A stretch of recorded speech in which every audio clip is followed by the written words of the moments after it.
institutions from classroom learning to global impact. Engineering education aligned with the global goals. முதலீட்டாளர்லாம் பார்த்து கொண்டிருக்காங்க.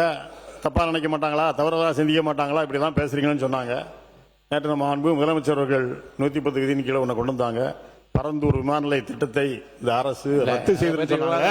இதை பார்த்து முதலீட்டாளர்கள் தவறுலாம் நினைப்பாங்களா, நினைக்க மாட்டாங்களா? தான் இன்னைக்கு முதலீட்டாளர்களை ஈர்க்கக்கூடியதுக்கு பரந்தூர் விமான நிலையம் தான் மிக முக்கியமான. இது நான் கிட்டத்தட்ட 2000 ஏக்கருக்கு மேல நாங்கள் எடுத்துட்டோம். மாண்பு பொதுப்பணித்துறை அமைச்சர், மாண்பு பொதுப்பணித்துறை அமைச்சர் சொல்லுங்க.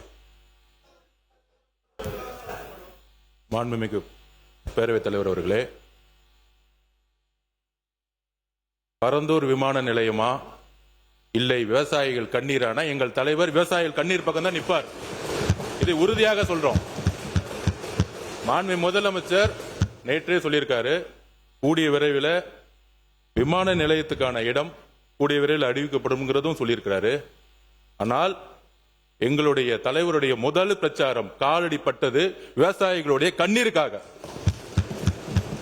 விவசாயத்திற்காக குரல் கொடுக்கும் சொல்லக்கூடிய டெல்டாவில் பிறந்தவர்கள் நாங்கள் சொல்லக்கூடியவர்கள் பரந்தூருடைய விவசாயிகளுக்கு எதிராக, பரந்தூர் மட்டுமல்ல திருவண்ணாமலையில் மேல்மா விவசாயிகளுக்காக குண்ட சட்டம் போட்டது திமுக. அப்ப இன்றைக்கு விவசாயிகள் மட்டுமல்ல, ஒட்டுமொத்த நீர்வளமும் எத்தனை ஏரிகள் என்பது இருக்குங்கிறது மூத்த உறுப்பினருக்கு தெரியுமா? கிட்டத்தட்ட 200க்கும் மேற்பட்ட தமிழகத்தில் மிக அதிக ஏரிகள், 381 நிறைந்த மாவட்டம், ஏரிகள் நிறைந்த மாவட்டம். அப்ப 381 ஏரிகளை பத்தி அவங்க பேசினதில்ல, மக்களுடைய குரலுக்கு பேசினதில்ல.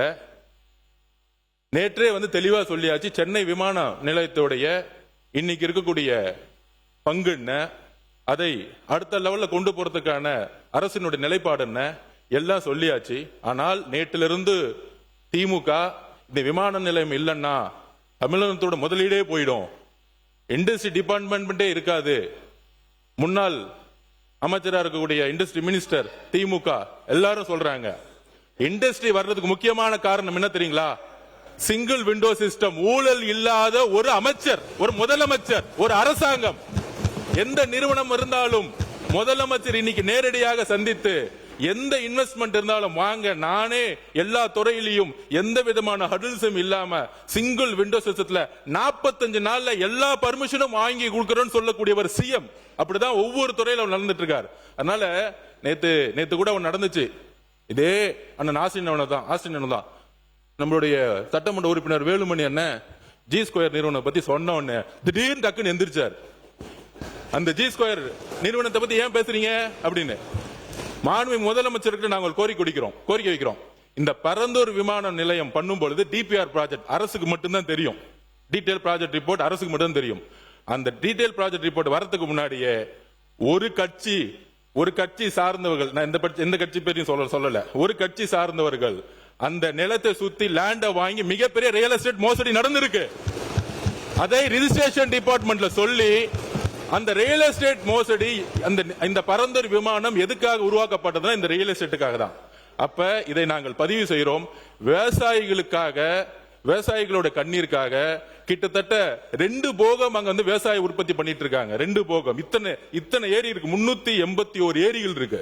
இதுக்காக விவசாயிகள் பக்கம் நிக்கிறதுக்காக தான் இது கேன்சல் செய்யப்பட்டதை தவிர இதுல எங்களுக்கு எந்த விதமான அரசியல் உள்ளிடும் எழுதி வச்சுக் கொள்ளுங்கள். 5 வருஷம் கழிச்சு வெள்ளை அறிக்கை நாங்க உரத்துக்கு ரெடி. உங்களோட 10 மடங்கு இங்க பொருளாதாரம் வந்திருக்கும். ஏனால் ஊழல் இல்லாத ஒரு ஆட்சி எங்களோட முதலமைச்சர் கொடுப்பாரு. இதற்காக எல்லா இண்டஸ்ட்ரியும் வரும். 45 நாள் 60 நாளுக்குள்ள சிங்கிள் விண்டோ சிஸ்டத்தை முதலமைச்சர் உருவாக்கி இருக்காங்கிறத பதிவு பண்றோம். Saram institutions from classroom learning to global impact. Engineering education aligned with the global goals.